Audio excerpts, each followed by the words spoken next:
podcast you listen. Special episode. Going to be showing the final show tonight of Dark Side of the Ring. Yes, sir. Dark Side of the Ring with your favorite wrestler of all times, MC's man crush, I guess you could say. He had a man crush on this man, part of the Hart Foundation. One of my favorites to watch, entertaining. Yeah, Owen Hart. So why is Owen Hart one of your favorite wrestlers? I just liked him, ironically, when he debuted in WWF, was it, in 88 was his debut. They didn't want to have him come out under his name to be known as like Bret's brother at the time, so they put him under a mask, had him come out as the Blue Blazer. So basically, he was a masked wrestler, but he could do some incredible things, like he backflipped into the ring. He could do a bunch of high flying things. He was definitely a wrestler ahead of his time. And just being a comic book fan, I guess just that aspect always caught my eye. I just was a fan. It was once I found out who he was when he came back the next go around. I just always remembered him as, and always rooted for him because, I remembered him as the Blue Blazer. So he started off his career wrestling as the Blue Blazer in WWF. He started in the same Calgary as basically all the Hart brothers. So he did wrestle as himself up there, and because all the Hart brothers basically wrestled, with name value and all being Canadians in Stampede Wrestling, which was Stu Hart, Bret and Owen's father, promotion up there. So they all wrestled as themselves. I think he went to Japan as well, and he was, I think he was PWI Rookie of the Year, one of the popular magazines at the time. And then when WWF got him in, I guess they just didn't want to have another Hart boy wrestling in the company. They didn't want him to wrestle and get confused, I guess, with Bret, so they put him under a mask. You're correct. He did. He wrestled in Stampede and Japan, 1983 to 1988. And then he started World Wrestling Federation in 1988 to 1989. Returned to Stampede, Japan, and Mexico, 1999, 1991. And then he returned to WWF back in 1991 to 1992. He started teaming with Coco Beware, and then eventually he was teaming with Anvil. And then I guess when Anvil left, he started teaming with Coco Beware as High Energy, because they were called the New Foundation at first. And then he started teaming with Coco Beware's High Energy, and eventually he was just solo wrestler. He was kind of in the mid card, and then they finally, when they had some program with him to work him into kind of feuding with his brother, probably at Bret's pushing, urging and stuff. And I'm sure a lot of this will be covered on the Dark Side of the Ring, because they really do their diligence, and they go through the history of the wrestlers on there too, which is pretty cool. And up until the kind of dark moments, and he had a good run. Really, he won almost all championships except the World Championship, and he probably should have been champion at some point in time. But McMahon kind of, right after Bret had left, he started to push him like he was going to be a serious contender, and then he kind of just knocked him down the card. And he never kind of rose to that same status when Bret was in the company. He kind of started. He was starting to kind of. I think he was going to win the Intercontinental title in the event that he died on. He was going to defeat the Godfather, but fortunately, with that accident, he died before that could happen. So, that was. They're going to cover that, and you're going to see the negligence involved in that, and very sad. Well, here's the trailer for Dark Side of the Ring. Owen Hart from the crowd. What do you mean Owen failed? He goes, Owen just failed. There was Owen. He was like laying in the ring, like face up. Is this really real? I said, something's wrong. It was unnecessary. It didn't need to happen. If someone doesn't just fall from the top of an arena, something went wrong. So I remember seeing this. I watched. I want to say wasn't it a WrestleMania or something that was going on? It was a pay-per-view, wasn't it not? Yeah, this was Over the Edge. So I did see it. And I remember them going dark after, like, they shut the lights off fast. And me thinking it was a gimmick. So I think everybody who saw it live probably thought it was a gimmick. So, but I'm right. Am I right on this? This was alive. This was on live. That death. Yeah, actually this was 1999. It's almost like on the anniversary of it. I don't know if that's intentionally coincided with this airing of it, but I believe it was. It says May 24th, 1999. So we're almost on the anniversary, 21st anniversary of it. So was when, what was it that it showed? It was called Over the Edge. Yeah. May 23rd, 1999 is when it happened. Yeah. So, yeah. And then, so I'm kind of interested to see this. I've been watching this Dark Side of the Ring. I didn't even know it existed until I saw one of the episodes. And I would say probably the interesting thing about Dark Side of the Ring is I just don't know who's all involved in it.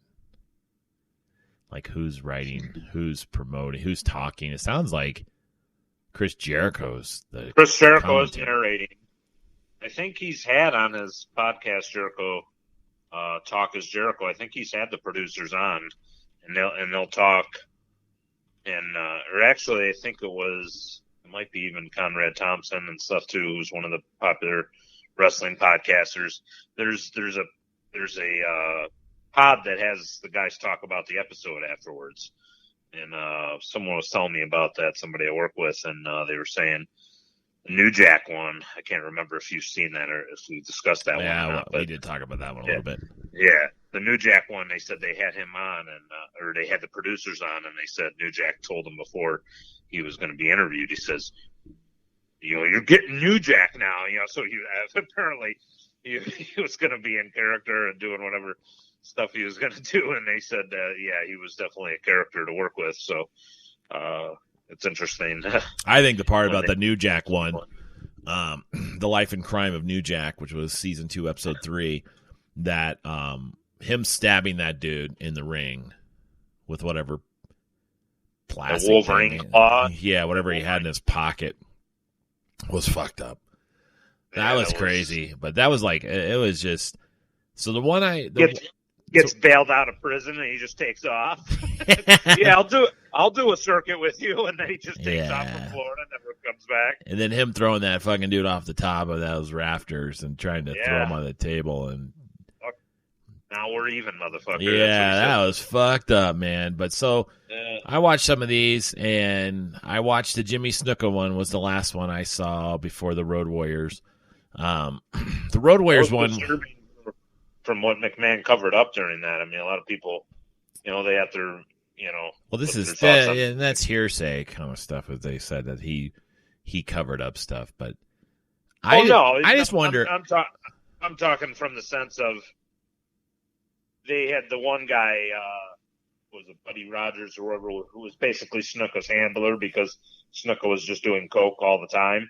Like you knew that you were putting that girl in danger if you're McMahon, because he was out of control before with that Rogers guy, and then you have this girl, and then they already talked her out of pressing charges when he would beat her before. And I'm not saying Snuka really knew what he was doing, because it just seemed like he was out of control in a coked out rage, and I'm not making excuses for him, but genuinely, I think he was getting so fucked up he didn't know what the fuck he was doing, and that poor girl, that was just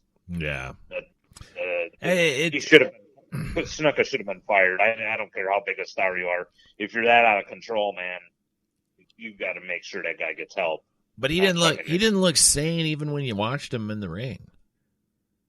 That's why people are like, "Oh my god, he looked crazy when he was in the fucking ring." He didn't look like you see a lot of these wrestlers, they have a character, but then they don't look like they're fucking out of their mind. I think a lot of these old school wrestlers, think about it back in the day, you know, they probably had a little bit of a less roster. And so a lot of these guys had to work hard, like a lot of matches. And they probably were just, that's the way they deal with it. We talked about before, it's how they probably dealt with all the pain and all the late nights and traveling. And they didn't have such a huge roster to go to where they could do things. So the one I thought was very interesting was the David Schultz one when he smacks that. That one I thought was kind of, out of all these episodes, I think that one's kind of lame. That it was like, this is but he got blackballed. This is the fucking dark side of the ring, and this dude slaps a reporter. And that reporter, dude, what the fuck? He I couldn't hear, my ear was ringing. And it's like, yeah, but that guy, that to me it was like one of the dark sides of the ring. That one and the Brawl for All were probably two of the episodes of this dark side of the ring that were kind of like, nobody died. It wasn't so dark. Like it wasn't like it was really that dark. You knew Did you watch UWF one where that guy was just doing coke and hookers all the time? Mm-hmm. Yeah, that was. What was that one? I don't even remember that going on. That was like in the 90s. I remember the Federation because they had Paul Orndorff, and they had, I remember Cactus Jack in there. Cocaine and Cowboy Boots was the name of it. Yeah. I don't remember this UWF even being a thing. I think it was on ESPN, wasn't it? It was? No, I thought it was TBS or something. No, I think it was ESPN. I want to say it was ESPN because I did see some of it, and they would look like they had a bunch of stars. And I don't remember so much Danny Spivey, but I mean, looked like he was in the prominent role, and I would have been cool to see him because I know he. Before he came back for that final run where they created the Waylon Mercy gimmick, I think that he must have been in UWF because they showed him as one of the guys in there. So Universal Wrestling Federation is what it was called, and it was around 1990 to 1996. The company aired on Sports Channel America and later on Prime Ticket and ESPN2. ESPN2, ESPN2. ESPN Ocho Cinco. So ESPN Esplanade. So it was 5 episodes. It was actually around for 6 years.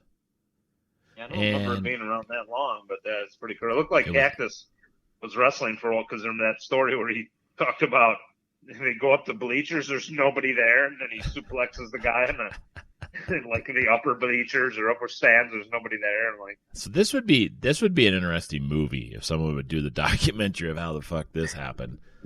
Because this went under the radar. This is probably in the prime of when we were watching wrestling, because this is when Raw was probably a big deal during this time as well. Yeah. And so a lot of the people he had on his roster were Billy Jack Hayes, Bob Orton Jr., Brian Blair, Cactus Jack, Colonial De Beers, David San Martino, Don Morocco, Ivan Koloff. That was the And then they also had Bruno San Martino and Lou Albano were hired as commentators. And so they taped it. It kind of reminds me of the background of ECW when ECW started kind of coming around. So, but yeah, it seems like kind of gritty feel. Cactus was in there, and they let him do pretty much whatever he wanted and looked like. And yeah, the promoter was out of control, though. That's anybody hasn't seen that one. Well, that's the thing is Herb Abrams.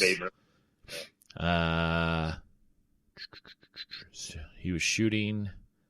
Said 1976, Abrams approached photographer Bill Apter while he was shooting superstar Billy Graham on the streets of New York. He told Apter to spread the word that any wrestlers who made an appearance at his father's clothing store in Flushing